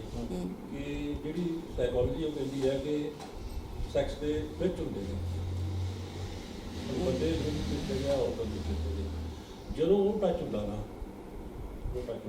ਉਹ ਵਸਤਾ ਉਹ ਹੁੰਦੀ ਕਹਾਣੀ ਦੀ ਜਿਹੜੀ ਕਹਾਣੀ ਸੀ ਇਹ ਵੀ ਹੋ ਸਕਦਾ ਪਰ ਉਹਦੇ 'ਚ ਸਮੱਸਿਆ ਇਹ ਆ ਕਿ ਪੰਜਾਬੀ ਕਹਾਣੀ ਪੰਜਾਬੀ ਪਾਠਕ ਪੰਜਾਬੀ ਲੇਖਕ ਅਜੇ ਅਸੀਂ ਉੱਥੇ ਤੱਕ ਪਹੁੰਚੇ ਹੀ ਨਹੀਂ ਆ ਉਹ ਮੈਨੂੰ ਕਹਿੰਦੇ ਬੜੀ ਬੋਲਡ ਕਹਾਣੀ ਆ ਭਾਈ ਇਹਦੇ 'ਚ ਬੋਲਡ ਕੀ ਆ ਤੁਸੀਂ ਜਿਉਂਦੇ ਹੋ ਅਸੀਂ ਜਿਉਂਦੇ ਆ ਅਸੀਂ ਉਹ ਸਾਰੇ ਕੁਝ ਨੂੰ ਸੁਣ ਰਹੇ ਆ ਮਾਣ ਰਹੇ ਆ ਮਹਿਸੂਸ ਕਰ ਰਹੇ ਤੇ ਉਹਨੂੰ ਕਹਿਣ 'ਚ ਕਿਉਂ ਆ ਬਿਮਾਰ ਕੋਲੇ ਜਾਂਦੇ ਆ ਤੇ ਉਹਨੂੰ ਜਿਵੇਂ ਮੈਡਮ ਕਹਿੰਦੇ ਪਏ ਆ ਗੁਲ ਮੈਡਮ ਨੇ ਕਿਹਾ ਸਾਈਕੋਲੋਜਿਸਟ ਨੂੰ ਦੱਸੋਗੇ ਤਾਂ ਸਾਈਕੋਲੋਜਿਸਟ ਤੁਹਾਨੂੰ ਰਸਤਾ ਦੱਸੂਗਾ ਸੋ ਅਸੀਂ ਉਹ ਰਸਤੇ ਲੱਭਣ ਦੀ ਕੋਸ਼ਿਸ਼ ਕਰ ਰਹੇ ਹਾਂ ਲਿਟਰੇਚਰ ਰਾਹੀਂ ਗੱਲ ਦੀ ਕੋਸ਼ਿਸ਼ ਸ਼ੁਰੂ ਕਹੀ ਕਿ ਮੈਂ ਜਦੋਂ ਮੈਨੂੰ ਕੋਈ ਗੱਲ ਪਸੰਦ ਨਹੀਂ ਆਉਂਦੀ ਕਿ ਮੈਂ ਰੋਣ ਲੱਗ ਜਾਂਦੀ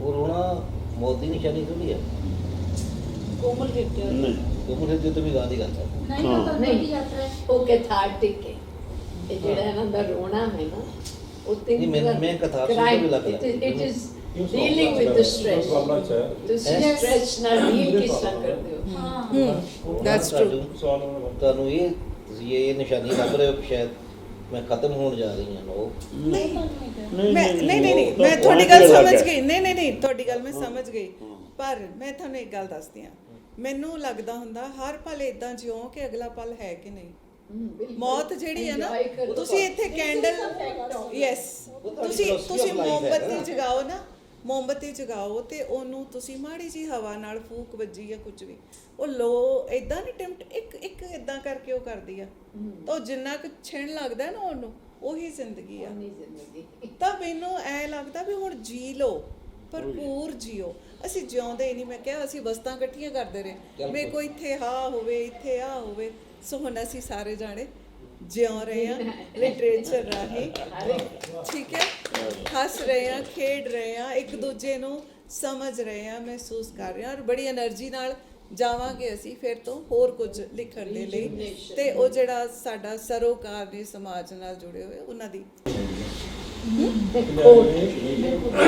ਖੋਟ ਪਾਉਣੀ ਹੁੰਦੀ ਹੈ ਕਿਉਂਕਿ ਆਪਣੀ ਕਹਾਣੀ 'ਚ ਖੋਟ ਨਹੀਂ ਪਾਉਂਦੇ ਸਾਡੇ ਜਿਹੜੇ ਕਲਾਈਮੈਕਸ ਕਹਾਣੀ ਦੇ ਆ ਨਾ ਉਹ ਮੈਨੂੰ ਪਤਾ ਲੱਗਦਾ ਕਲਾਈਮੈਕਸ ਦਾ ਮੈਨੂੰ ਫੜਦਾ ਨਹੀਂ ਲੱਗਦਾ ਜਿਹੜੀ ਕਹਾਣੀ ਉਹ ਕਲਾਈਮੈਕਸ ਤੇ ਪਹੁੰਚਦੀ ਹੈ ਪੀਕ ਤੇ ਪਹੁੰਚਦੀ ਹੈ ਕੋਈ ਖੋਟ ਨਹੀਂ ਪਾਉਂਦੇ ਕਹਾਣੀ ਵਿੱਚ ਮੈਨੂੰ ਲੱਗਦਾ ਹੈ ਵੀ ਐਜ਼ ਇਟ ਇਜ਼ ਜੋ ਤੁਹਾਡੇ ਕੋਲ ਵਿਚਾਰ ਇੱਕ ਸੋਨੇ ਦੀ ਡਲੀ ਹੈ ਲੇਕਿਨ ਡਲੀ ਗਹਿਣਾ ਨਹੀਂ ਹੁੰਦਾ ਆਪਾਂ ਡਲੀ ਨੂੰ ਗਲੇ ਵਿੱਚ ਨਹੀਂ ਪਾ ਸਕਦੇ ਜਦੋਂ ਤੱਕ ਉਹ ਗਹਿਣਾ ਨਹੀਂ ਬਣੇਗਾ ਇਹਨਾਂ ਦੇ ਕਹਿਣ ਦਾ ਮਤਲਬ ਹੈ ਕਿ ਤੁਹਾਡੀ ਕਹਾਣੀ ਸੋਨੇ ਦੀ ਡਲੀ ਤਾਂ ਹੈ ਪਰ ਗਹਿਣਾ ਨਹੀਂ ਹੈ ਕੀ ਤੁਸੀਂ ਉਹਨੂੰ ਗਹਿਣਾ ਬਣਾਉਣ ਵਾਸਤੇ ਜਿਹੜੀ ਆਪਾਂ ਖੋਟ ਪਾਣੇ ਸੋਨੇ ਦੇ ਵਿੱਚ ਤੁਸੀਂ ਉਹ ਪਾਉਂਦੇ ਹੋ ਕਿ ਨਹੀਂ ਪਾਉਂਦੇ ਹੋ ਨਹੀਂ ਮੈਂ ਇਦਾਂ ਨਹੀਂ ਸੋਚਦੀ ਮੈਂ ਨਾ ਕਹਾਣੀ ਨੂੰ ਗਹਿਣਾ ਬਣਾਉਣੀ ਆ ਨਾ ਸੋਨਾ ਬਣਾਉਣੀ ਆ ਉਹ ਜ਼ਿੰਦਗੀ ਆ ਤੇ ਜ਼ਿੰਦਗੀ 'ਚ ਖਰਾ ਤੇ ਖੋਟਾ ਸਭ ਨਾਲ ਚੱਲਦਾ ਇਹ ਖਰਾ ਤੇ ਖੋਟਾ ਜੋ ਬਣਾਇਆ ਉਹ ਸਾਡੀ ਸੋਚ ਨੇ ਬਣਾਤਾ ਉਹ ਕਿਹਨੇ ਕਹਿਤਾ ਵੀ ਆਹ ਖਰਾ ਹੈ ਤੇ ਆਹ ਖੋਟਾ ਹੈ ਨਹੀਂ ਤੁਹਾਡੀ ਗੱਲ ਮੈਂ ਸਮਝ ਗਈ ਪਰ ਖਰਾ ਤੇ ਖੋਟ ਮੈਡਮ ਇਹ ਆ ਅਸਲ 'ਚ ਜੋ ਕਹਿਣਾ ਚਾਹੁੰਦੇ ਆ ਕਿ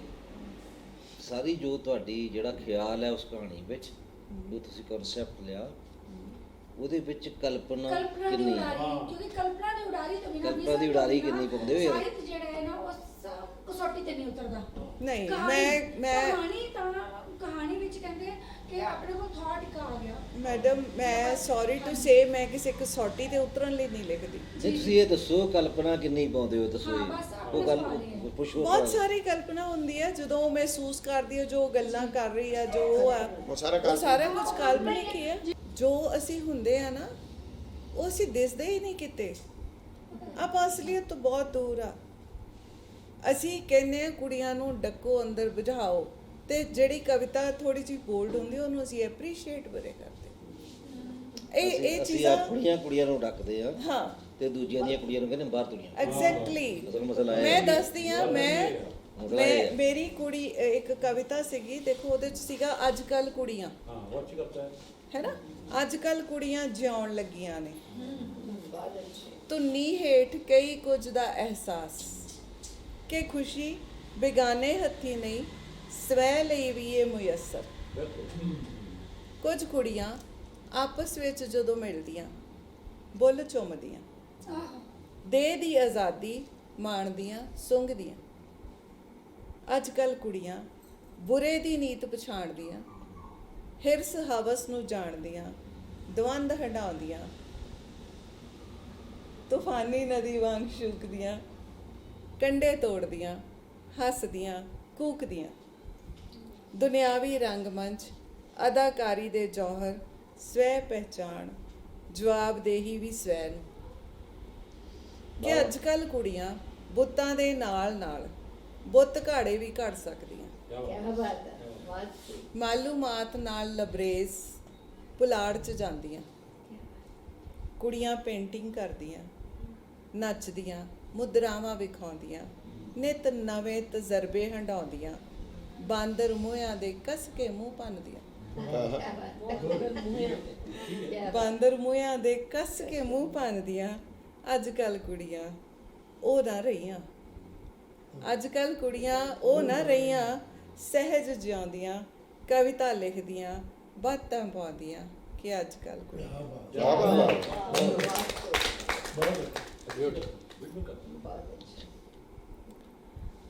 ਇਸੇ ਤਰ੍ਹਾਂ ਜਿੱਦਾਂ ਮੈਂ ਜਦੋਂ ਆਪਾਂ ਸਿਰਜਣ ਪ੍ਰਕਿਰਿਆ ਦੀ ਗੱਲ ਕਰਦੇ ਤਾਂ ਕਿਵੇਂ ਕਿਵੇਂ ਥਾਟ ਆਉਂਦੀ ਆ, ਤਾਂ ਚਾਹ ਪੀਣ ਲੱਗਿਆ ਮੈਨੂੰ ਥਾਟ ਆ ਜਾਂਦੀ ਆ, ਜੇ ਕਿ ਇਹ ਜਦੋਂ ਮੈਂ ਟੀ ਬੈਗ ਗਰਮ ਪਾਣੀ 'ਚ ਪਾਉਂਦੀ ਆ ਕਿ ਔਰਤ ਦੀ ਜ਼ਿੰਦਗੀ ਵੀ ਚਾਹ ਪੱਤੀ ਵਰਗੀ ਹੈ। ਉਹ ਲਿਪਟਨ ਵੀ ਹੋ ਸਕਦੀ ਆ, ਉਹ ਤਾਜ ਮਹਿਲ ਵੀ ਹੋ ਸਕਦੀ ਆ, ਉਹ ਗ੍ਰੀਨ ਟੀ ਵੀ ਹੋ ਸਕਦੀ, ਤੁਹਾਨੂੰ ਕਿੱਕ ਵੀ ਦਿੰਦੀ ਆ, ਤੇ ਆਪ ਖਤਮ ਹੋ ਜਾਂਦਾ ਹੈ, ਉਹਦਾ ਰੰਗ ਖੁਰ ਜਾਂਦਾ ਤੇ ਡਸਟਬਿਨ 'ਚ ਜਾ ਪੈਂਦੀ ਹੈ। ਸਹੀ। ਠੀਕ ਹੈ। ਸੋ ਇਸ ਤਰ੍ਹਾਂ ਮਤਲਬ ਤੁਰਦੇ ਤੁਰਦੇ ਆਉਂਦੇ ਜਾਂਦੇ ਰਸਤੇ ਦੇ ਵਿੱਚ ਇਹੋ ਜਿਹੀਆਂ ਗੱਲਾਂ ਜਿਹੜੀਆਂ ਮੈਨੂੰ ਔੜਦੀਆਂ ਨੇ। ਇੱਕ ਹੋਰ ਆ, ਇਹ ਔਰਤਾਂ ਕਿਤੇ ਨਹੀਂ ਜਾਂਦੀਆਂ, ਮਤਲਬ ਕੰਟਰਾਸਟ ਆ, ਪਰ ਉਹ ਇਹ ਨਹੀਂ ਗਾ ਕਿ ਮੇਰੀ ਉਹ ਥਾਟ ਇੱਕ ਬਣ ਗਈ ਤੇ ਹੁਣ ਮੈਂ ਦੂਜੀ ਤੇ ਨਹੀਂ ਜਾ ਸਕਦੀ। This is contrast of life. ਜੋ ਜੋ ਹੋ ਰਿਹਾ ਅਸੀਂ ਉਸ ਨੂੰ ਵਿਅਕਤ ਕਰਦੇ ਜਾਂਦੇ ਹਾਂ। ਔਰਤਾਂ ਕਿਤੇ ਨਹੀਂ ਜਾਂਦੀਆਂ, ਘਰੋਂ ਬਾਹਰ ਜਾ ਕੇ ਵੀ ਵਾਸ਼ਰੂਮ ਦੀ ਕਿੱਲੀ ਤੇ ਗਿੱਲੇ ਤੌਲੀਏ ਵਾਂਗ ਟੰਗੀਆਂ ਰਹਿੰਦੀਆਂ। ਔਰਤਾਂ ਕਿਤੇ ਨਹੀਂ ਜਾਂਦੀਆਂ, ਘਰੋਂ ਬਾਹਰ ਜਾ ਕੇ ਵੀ ਵਾਸ਼ਰੂਮ ਦੀ ਕਿੱਲੀ ਤੇ ਗਿੱਲੇ ਤੌਲੀਏ ਵਾਂਗ ਟੰਗੀਆਂ ਰਹਿੰਦੀਆਂ। ਸਹਿਜੇ ਸਹਿਜੇ ਸਾਹ ਲੈਂਦੀਆਂ, ਹੀਲ ਦੀ ਟਕ ਟਕ ਤੋਂ ਬੋਚ ਪੱਬ ਧਰਦੀਆਂ। ਬਹੁਤ ਅੱਛਾ। ਕੀ ਬਾਤ।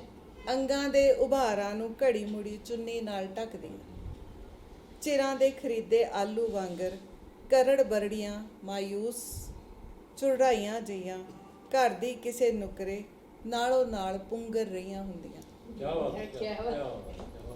ਦਫ਼ਤਰ ਦੇ ਕੰਮਾਂ 'ਚ ਗਲਤਾਨ ਉਲਝੀਆਂ ਕਾਲੀ ਕਾਲੀ ਚਾਹ ਦੇ ਕੱਪ ਤੋਂ ਲਿਪਸਟਿਕ ਦੇ ਨਿਸ਼ਾਨ ਮਿਟਾਉਣੇ ਨਾ ਭੁੱਲਦੀਆਂ।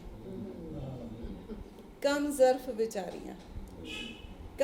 ਵਿਚਾਰਿਆਂ ਦੂਜਿਆਂ ਲਈ ਤਾਂ ਮੁਸਕਰਾਉਂਦੀਆਂ, ਪਰ ਘਰ ਦੀਆਂ ਚਿੰਤਾਵਾਂ ਵਿੱਚ ਆਪਣੇ ਮੱਥੇ ਤੇ ਹੀ ਪਾ ਲੈਂਦੀਆਂ ਡੂੰਘੀਆਂ ਲਕੀਰਾਂ।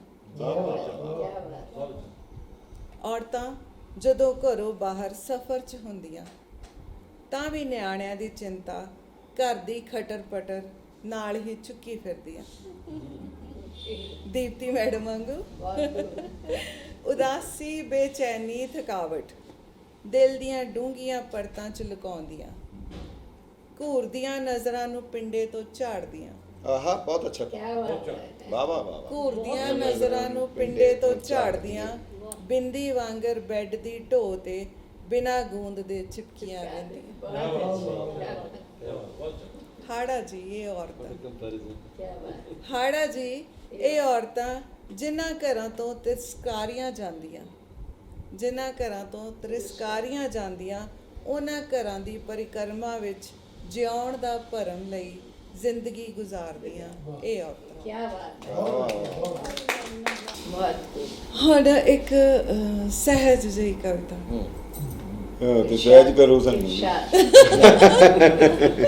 ਸਹਿਜ ਕਰੋ ਜਿੱਦਾਂ ਸਖੀਓ ਨੀ ਅੱਜ ਮੈਨੂੰ ਤੱਕ ਕਈ ਵਾਰੀ ਵਿਛੜਦੇ ਆਏ। ਨਿੱਕੀਆਂ ਨਿੱਕੀਆਂ ਗੱਲਾਂ ਬੜੀਆਂ ਚੰਗੀਆਂ ਲੱਗਦੀਆਂ। ਅਮਰ ਘੋਲੀਏ ਦੀ ਪਸੰਦ ਦੀ ਇੱਕ ਕਵਿਤਾ ਆ, ਹਾਏ ਔਰ ਬੜੀ ਚੰਗੀ ਲੱਗਦੀ, ਉਹ ਬਾਰ-ਬਾਰ ਸਿਫਾਰਿਸ਼ ਕਰਦੇ, ਬਹੁਤ ਜਾਣੇ ਬਾਰ-ਬਾਰ ਸਿਫਾਰਿਸ਼। ਸਲਮਾਨ ਹੀ ਕਰਦਾ ਇਰਸ਼ਾਦ। ਉਹ ਹੈ ਕਿ ਬਹੁਤ ਛੋਟੀ ਜਿਹੀ ਆ,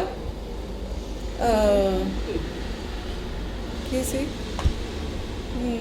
ਦੋਸਤ ਜਾਂ ਕੁਝ ਹੋਰ ਨਹੀਂ ਮੈਨੂੰ ਪਤਾ, ਵਾਹ ਵਾਹ। ਦੋਸਤ ਜਾਂ ਕੁਝ ਹੋਰ ਨਹੀਂ ਮੈਨੂੰ ਪਤਾ, ਤੇਰੇ ਜਾਣ ਤੋਂ ਬਾਅਦ ਬਸ ਇੰਨਾ ਹੀ ਕੀਤਾ ਏ, ਤੇਰੇ ਝੂਠੇ ਗਲਾਸ 'ਚ ਪਾਣੀ ਪੀਤਾ। ਹੁਣ ਤੂੰ ਹੁੰਦਾ ਮੇਰਾ ਪਿਤਾ ਭਰਾ ਪਤੀ ਪੁੱਤਰ, ਤੂੰ ਹੁੰਦਾ ਹੈ ਮੇਰਾ ਪਿਤਾ ਭਰਾ ਪਤੀ ਪੁੱਤਰ, ਤੇ ਕਦੇ ਸਖਾ ਮਿੱਤਰ, ਤੇ ਕਦੇ ਸਖਾ ਮਿੱਤਰ। ਮੈਂ ਕਵਿਤਾ ਹੋ ਗਈ ਜਦੋਂ ਤੇਰੇ ਮੋਢੇ ਤੇ ਸਿਰ ਰੱਖ ਕੇ ਸੌਂ ਗਈ। ਕੀ ਬਾਤ ਹੈ। ਕਿ ਮੈਂ ਸੌਣ ਲੱਗਦੀ ਆ, ਮੇਰੇ ਕਮਰੇ ਦੇ ਵਿੱਚ ਕਿਤਾਬਾਂ ਆ। ਸੋਲ ਸਾਹਿਬ ਕਿਉਂਕਿ ਬਾਹਰ ਗਏ ਆ, ਤੇ ਮੇਰੇ ਤਜਿੰਦਰ ਨੂੰ ਪਤਾ ਵੀ ਮੇਰੇ ਬੈੱਡ ਤੇ ਵੀ ਅੱਧੇ ਤੇ ਕਿਤਾਬਾਂ ਹੀ ਹੁੰਦੀਆਂ, ਇੱਧਰ ਮੇਜ਼ ਤੇ ਵੀ ਹੁੰਦੀਆਂ, ਕੁਝ ਕੁਰਸੀਆਂ ਤੇ ਹੁੰਦੀਆਂ, ਹਰ ਥਾਂ ਤੇ ਕਿਤਾਬਾਂ, ਸਾਰੇ ਕਮਰਿਆਂ 'ਚ ਹਰ ਥਾਂ ਤੇ ਕਿਤਾਬਾਂ ਹੀ ਹੁੰਦੀਆਂ ਨੇ। ਤੇ ਮੈਂ ਸੌਣ ਲੱਗੀ ਤੇ ਮੈਨੂੰ ਲੱਗਾ ਵੀ ਇਹ ਜਿਹੜੇ ਨਾ ਅੱਖਰ ਕਿਤਾਬਾਂ 'ਚੋਂ ਨਿਕਲ ਕੇ ਮੇਰੇ ਇੱਧਰ ਉੱਧਰ ਤੁਰੇ ਫਿਰਦੇ ਆ, ਵੀ ਇਹ ਸ਼ਰਾਰਤਾਂ ਕਰ ਰਹੇ ਆ, ਅੱਖਰ ਨਿਕਲ ਆਏ ਆ। ਮੈਂ ਲਾਈਟ ਬੰਦ ਕਰਨ ਲੱਗੀ ਆ, ਸੌਣ ਲੱਗੀ ਆ, ਪਰ ਫਿਰ ਮੈਂ ਕੀ ਕਰਦੀ ਆ ਕਿ ਮੈਨੂੰ ਕਵਿਤਾ ਸੁੱਝਦੀ ਆ। ਉਹ ਹੈਗੀ ਕਿ ਵਿਚਾਰ, ਅਹਿਸਾਸ, ਭਾਵ ਇੱਧਰ ਉੱਧਰ ਬੇਤਰਤੀਬੇ ਮੇਰੇ ਕਮਰੇ ਵਿੱਚ, ਮੇਰੇ ਬਿਸਤਰੇ ਉੱਪਰ ਸੁਪਨਿਆਂ ਵਿੱਚੋਂ ਡੁੱਲ ਡੁੱਲ ਪੈਂਦੇ, ਕਿ ਸੌਂਦੇ ਜਾਗਦੇ ਅਸੀਂ ਨਾਲੋਂ ਨਾਲ ਨਿਰੰਤਰ, ਸਾਂਭ ਸਾਂਭ ਰੱਖਦੇ ਕਿਸੇ ਡਾਇਰੀ 'ਚ, ਕਿਸੇ ਅੱਧ ਵਰਤੇ ਪੰਨੇ ਤੇ, ਮੇਜ਼ ਤੇ ਕਿਤਾਬਾਂ ਦੇ ਅੰਬਾਰ, ਅੰਬਾਰ ਵਿੱਚੋਂ ਮਚਲ ਮਚਲ ਆ ਬਹਿੰਦੇ ਮੇਰੇ ਮੋਢਿਆਂ ਤੇ, ਸਲੀਕੇ ਨਾਲ ਤੇ ਕਦੇ ਕਦੇ ਬੇਸਲੀਕਾ ਵੀ। ਕੀ ਬਾਤ ਹੈ, ਕੀ ਬਾਤ ਹੈ। ਇਕੱਠਿਆਂ ਕਰਦੀ ਝਿੜਕਦੀ, ਬਸ ਬਹੁਤ ਹੋ ਗਈ ਭਟਕਣ। ਬੈਠੋ ਹੁਣ ਤੁਸੀਂ, ਹੱਸੋ ਖੇਡੋ, ਸ਼ਾਂਤ ਰਹੋ, ਗੁਦਗੁਦਾਓ ਸਵੈ ਨੂੰ ਤੇ ਮੈਨੂੰ ਵੀ। ਕੀ ਬਾਤ ਹੈ, ਬਹੁਤ ਅੱਛਾ, ਬਹੁਤ ਅੱਛਾ, ਬਹੁਤ। ਬਸ ਬਾਹਰ ਨਾ ਜਾਇਓ, ਬਸ ਬਾਹਰ ਨਾ ਜਾਇਓ, ਉੱਥੇ ਬੜੀ ਹਨੇਰਗਰਦੀ ਜੇ, ਗੋਲੀਆਂ ਠਾ ਠਾ, ਗੈਂਗਵਾਰ, ਤੋਮਤਾਂ, ਦੂਸ਼ਣਬਾਜ਼ੀਆਂ। ਵੇਖਿਓ ਕਿਤੇ, ਵੇਖਿਓ ਕਿਤੇ ਘੁਟਾਲਿਆਂ ਦੀਆਂ ਫਾਈਲਾਂ ਤੋਂ ਵੀ ਬਚਿਓ। ਕੀ ਬਾਤ ਹੈ। ਮਤਾ ਕਿਤੇ ਜੇਲੀ ਡੱਕੇ ਜਾਓ, ਹੂੰ ਬੰਦੀ ਸਿੰਘਾਂ ਵਾਂਗ ਬੇਕਸੂਰੇ। ਕੀ ਬਾਤ ਹੈ। ਸਜ਼ਾ ਭੁਗਤਣ ਤੋਂ ਬਾਅਦ ਵੀ ਬੰਦੀਆਂ ਨੂੰ ਨਾ ਮਿਲਦੀ ਰਿਹਾਈ। ਵੇਖੋ ਨਾ, ਰਿਹਾ ਕੀਤਾ ਤਾਂ ਰਾਜਨੀਤੀ ਨਹੀਂ ਨਾ ਹੋਣੀ। ਕੀ ਬਾਤ ਹੈ, ਕੀ ਬਾਤ ਹੈ। ਬਿਲਕੁਲ ਚੁੱਪਚਾਪ, ਬਿਲਕੁਲ ਚੁੱਪਚਾਪ ਇੱਥੇ ਹੀ ਰਹਿਣਾ ਤੁਸੀਂ। ਖਬਰਦਾਰ, ਜਵਾਨੀ ਵਿੱਚ ਹੀ ਨਾ ਮਾਰੇ ਜਾਇਓ। ਸਿੱਧੂ ਮੂਸੇਵਾਲ ਤਾਂ ਬਿਲਕੁਲ ਵੀ ਹੀ ਨਾ, ਇਹ ਉਦੋਂ ਉਹਦੀ ਡੈਥ ਹੋਈ, ਅਜੇ ਥੋੜੇ ਦਿਨ ਹੋਏ ਸੀਗੇ। ਬਿਲਕੁਲ ਚੁੱਪਚਾਪ ਇੱਥੇ ਹੀ ਰਹਿਣਾ ਤੁਸੀਂ। ਖਬਰਦਾਰ, ਜਵਾਨੀ ਵਿੱਚ ਹੀ ਨਾ ਮਾਰੇ ਜਾਇਓ। ਸਿੱਧੂ ਮੂਸੇਵਾਲ ਤਾਂ ਬਿਲਕੁਲ ਹੀ ਨਾ ਬਣਿਆ ਜੀ। ਉਸ ਦੇ ਮਾਂ-ਬਾਪ ਦਾ ਕਿੱਡਾ ਵੱਡਾ ਚਿਹਰਾ। ਬਰਦਾਸ਼ਤ ਨਹੀਂ ਹੋਣੀ ਮੈਥੋਂ ਤੁਹਾਡੀ ਨਿਰਮਮ ਹੱਤਿਆ। ਤੁਸੀਂ ਵੀ ਤਾਂ ਪੁੱਤਰ ਧੀਆਂ ਹੋ ਮੇਰੇ। ਬਸ ਮੈਨੂੰ ਤਾਂ ਹੁਣ ਤੁਹਾਡਾ ਹੀ ਆਸਰਾ। ਵੇਖੋ ਨਾ, ਔਲਾਦ ਵੀ ਤਾਂ ਚਾਹੇ ਅਣਚਾਹੇ ਦੇ ਦਿੰਦੀ ਕਿੰਨੇ ਜ਼ਖਮ। ਔਲਾਦ ਵੀ ਚਾਹੇ ਅਣਚਾਹੇ ਦੇ ਦਿੰਦੀ ਕਿੰਨੇ ਜ਼ਖਮ। ਇੱਕ ਪਲ ਵਿੱਚ ਰੱਦ ਕਰ ਦਿੰਦੀ ਸੰਪੂਰਨ ਪਰਵਰਿਸ਼ क्या बात है, क्या बात है, क्या बात है, क्या बात है, बहुत अच्छा। ਇੱਕ ਪਲ ਵਿੱਚ ਰੱਦ ਕਰ ਦਿੰਦੀ ਸੰਪੂਰਨ ਪਰਵਰਿਸ਼ ਅਸਹਿ ਸੱਲ। ਪਰ ਹੋ ਨਾ ਤੁਸੀਂ ਮੇਰੇ ਨਾਲ, ਮੇਰੇ ਕੋਲ ਮੇਰੇ ਅਥਰੂ ਪੂੰਝਣ ਲਈ। ਉਂਝ ਕਦੇ ਕਦੇ ਜਾ ਆਇਆ ਕਰੋ ਇੱਧਰ ਉੱਧਰ, ਉਂਝ ਕਦੇ ਕਦੇ ਜਾ ਆਇਆ ਕਰੋ ਇੱਧਰ ਉੱਧਰ ਭਟਕਣ ਮੁਕਤ ਹੋਣ ਲਈ। ਪਰ ਰਹਿਓ ਮੇਰੀ ਨਜ਼ਰਾਂ ਦੀ ਸੇਧ 'ਚ, क्या बात है, ਚਿਪਕੀਆਂ ਰਹਿਣੀਆਂ ਜੇ ਮੇਰੀਆਂ ਨਿਗਾਹਾਂ ਹਮੇਸ਼ ਤੁਹਾਡੀ ਪਿੱਠ ਤੇ, ਉਵੇਂ ਜਿਵੇਂ ਮਾਂ ਦੀ ਨਿਗਾਹ ਜਵਾਨ ਹੋ ਰਹੀ ਧੀ ਤੇ ਅਦਿੱਖ ਤਾਣੇ ਨਾਲ ਉਲਝੀ। क्या बात है, क्या बात है, बहुत ਬਹੁਤ ਹੋ ਗਿਆ, ਬਹੁਤ ਹੋ ਗਿਆ, ਬੈਠੋ ਇੱਥੇ ਬਸ ਇਸ ਫਾਈਲ ਵਿੱਚ ਟਿਕੇ ਰਹੋ। ਹੁਣ ਤੁਹਾਨੂੰ ਬਿਠਾ ਦੇਣਾ ਖੂਬਸੂਰਤ ਜਿਲਦ ਵਿੱਚ ਮੇਰੀ ਮਲਕੀਅਤ ਤੁਸੀਂ, ਇੰਟੈਲੈਕਚੁਅਲ ਦੌਲਤ। क्या बात है, क्या बात है, ਦੱਸੋ ਹਾਂ ਕਿਵੇਂ ਸਾਂਭਾਂ ਤੁਹਾਨੂੰ, ਤੁਸੀਂ ਤਾਂ ਵਹਿ ਉੱਠਦੇ ਮੇਰੇ ਅਥਰੂਆਂ ਵਿੱਚ। ਸਵੇਰ ਸ਼ਾਮ ਦੀ ਉਠਕ ਬੈਠਕ 'ਚ, ਦਰਦ ਦੇ ਦਰਿਆ 'ਚ क्या बात है, ਬਿਲਕੁਲ ਨਾ ਵਹਿਣ ਦੇਣਾ ਹੁਣ ਤੁਹਾਨੂੰ। SYL ਵਿੱਚ ਤਾਂ ਬਿਲਕੁਲ ਹੀ ਨਹੀਂ। ਚਲੋ ਮੇਰੇ ਬੀਬੇ ਬੱਚਿਓ, ਚਲੋ ਮੇਰੇ ਬੀਬੇ ਬੱਚਿਓ, ਹੁਣ ਤੁਹਾਡਾ ਹੀ ਸਹਾਰਾ, ਨਾ ਜਾਇਓ ਕਿਤੇ, ਹਟਕ ਰਹੀ ਮੈਂ ਤੁਹਾਨੂੰ, ਨਾ ਨਾ ਨਾ, ਸਿਆਹੀ ਬਣ ਕਿਸੇ ਦੇ ਮੂੰਹ ਨੂੰ ਕਾਲਿਆਂ ਕਰਨ ਵਾਲਿਆਂ ਲਈ ਗੋਦੀ ਮੀਡੀਆ ਜੇਲ੍ਹ ਦੇਸ ਨੇ ਕਾਲਾ ਵੇ। ਹਾਂ ਇੱਕ ਇਜਾਜ਼ਤ ਦੇ ਦਿੰਦੀ, ਹਾਂ ਇੱਕ ਇਜਾਜ਼ਤ ਦੇ ਦਿੰਦੀ ਤੁਹਾਨੂੰ। ਚਲੋ ਨੋਟ ਬਣੋ, ਵੋਟ ਬਣੋ, ਸੰਸਦ ਸਿਆਸਤ, ਕਪਲਾ ਬਣ ਉੱਡ ਜਾਓ ਵਿਦੇਸ਼। क्या बात है, क्या बात है, क्या बात है, ਕਪਲਾ ਬਣ ਉੱਡ ਜਾਓ ਵਿਦੇਸ਼। ਕੀ ਹਰਜ ਹੈ, ਤੁਸੀਂ ਐਸ਼ ਕਰੋ, ਪਰ ਯਾਦ ਰੱਖਿਓ ਮੇਰੀ ਤਰਬੀਅਤ ਦਾ ਮਾਣ ਰੱਖਿਓ। ਜਾਣ ਦਿਓ ਇਹ ਸਭ ਤੁਸੀਂ, ਤਾਰੀਫ ਬਣੋ ਕਿਸੇ ਗਰੀਬ ਦੀ ਮੁਸਕਾਨ ਵੀ, ਮੁਹੱਬਤ ਅਸਲ ਵਾਲੀ, ਮੁਹੱਬਤ ਅਸਲ ਵਾਲੀ, ਗਿਰਗਟ ਵਾਲੀ ਤਾਂ ਹਰਗਿਜ਼ ਨਹੀਂ। क्या बात है, ਗੁਦਗੁਦਾਇਓ ਦਿਲਾਂ ਨੂੰ, ਸੁਪਨੇ ਜ਼ਰੂਰ ਬਣਿਓ ਨੌਜਵਾਨਾਂ ਦੇ, ਅੱਗਾ ਨਾ ਬਣਿਓ ਉਮੀਦ ਬਣਿਓ। क्या बात है, ਅੱਗਾ ਨਾ ਬਣਿਓ ਉਮੀਦ ਬਣਿਓ। ਤੁਰੋ ਤੁਰੋ ਨਿਰੰਤਰ ਭਾਵੇਂ ਰਹਿਣਾ ਪਰ ਮੇਰੇ ਹੀ ਅੰਦਰ, ਉੱਜੜ ਜਾਇਓ ਤੇ ਆਸ ਦਿਵਾਇਓ। क्या बात है, क्या बात है, क्या बात ਉੱਜੜ ਜਾਇਓ ਤੇ ਆਸ ਦਿਵਾਇਓ, ਬਸ ਹੁਣ ਤੁਹਾਡਾ ਹੀ ਆਸਰਾ। है, क्या बात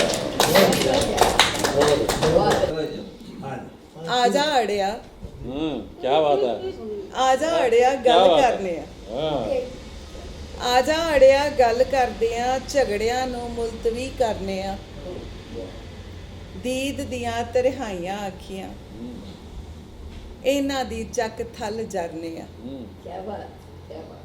ਦੀਦ ਦੀਆਂ ਤਰਹਾਈਆਂ ਅੱਖੀਆਂ, ਇਹਨਾਂ ਦੀ ਚੱਕ ਥਲ ਜਰਨੇ ਆ।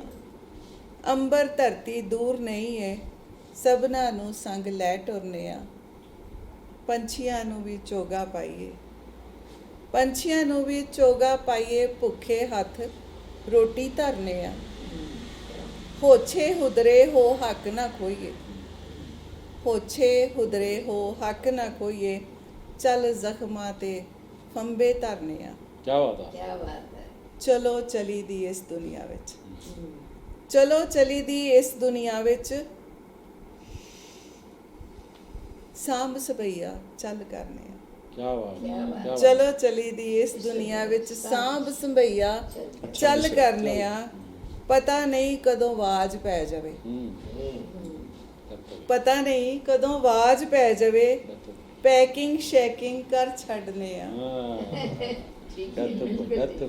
ਪਤਾ ਨਹੀਂ ਕਦੋਂ ਆਵਾਜ਼ ਪੈ ਜਾਵੇ, ਪੈਕਿੰਗ ਸ਼ੈਕਿੰਗ ਕਰ ਛੱਡਨੇ ਆ। ਖੁਸ਼ੀ ਗਮੀ ਤਾਂ ਕੇਵਲ ਦ੍ਰਿਸ਼ਟੀ, ਆਪਾਂ ਖੁਸ਼ੀਆਂ ਨੂੰ ਚੁਣਨੇ ਆ। क्या बात है, ਮਰਨ ਤੋਂ ਪਹਿਲਾਂ ਜਿਉਣਾ ਲਾਜ਼ਮ ਹੈ, ਮਰਨ ਤੋਂ ਪਹਿਲਾਂ ਜਿਉਣਾ ਲਾਜ਼ਮ ਹੈ। ਐਵੇਂ ਭਲਾ ਆਪਾਂ ਕਿਉਂ ਮਰਨੇ ਆ? ਤੂੰ ਮੈਂ ਤੂੰ, ਭਲਾ ਕੀ ਮਸਲਾ ਏ? ਤੂੰ ਮੈਂ ਤੂੰ, ਭਲਾ ਕੀ ਮਸਲਾ ਏ? ਚੱਲ ਮਿਲ ਬਹਿ ਕੇ ਹੱਲ ਕਰਨੇ ਆ। ਤੂੰ ਮੈਂ ਤੂੰ, ਭਲਾ ਕੀ ਮਸਲਾ ਏ? ਚੱਲ ਮਿਲ ਬਹਿ ਕੇ ਹੱਲ ਕਰਨੇ ਆ। ਉਦਾਸੀਆਂ ਵਿੱਚ ਜੋ ਗਰਕ ਰਹੇ ਨੇ, ਉਦਾਸੀਆਂ ਵਿੱਚ ਜੋ ਗਰਕ ਰਹੇ ਨੇ, ਰੌਸ਼ਨ ਉਹਨਾਂ ਦੇ ਘਰ ਕਰ ਰਹੇ ਆ। ਜਿਹੜਾ ਅੱਜ ਕੱਲ੍ਹ ਡਿਪਰੈਸ਼ਨ ਬੜਾ ਚੱਲ ਰਿਹਾ, ਉਦਾਸੀਆਂ ਵਿੱਚ ਜੋ ਗਰਕ ਰਹੇ ਨੇ, ਰੌਸ਼ਨ ਉਹਨਾਂ ਦੇ ਘਰ ਚੱਲਨੇ ਆ। ਛੱਡ ਪਰਾਂ ਬਹੁ ਸਿਣਫ ਸਿਆਣਪਾਂ, ਛੱਡ ਪਰਾਂ ਬਹੁ ਸਿਣਫ ਸਿਆਣਪਾਂ, ਠੰਡ ਰੱਖ, ਠੰਡ ਰੱਖ, ਛੱਡ ਪਰਾਂ ਬਹੁ ਸਿਣਫ ਸਿਆਣਪਾਂ, ਠੰਡ ਰੱਖ, ਉਹਦੇ ਦਰ ਚੱਲਦੇ ਆ। ਠੰਡ ਰੱਖ, ਉਹਦੇ ਦਰ ਚੱਲਦੇ ਆ। ਬਹੁਤ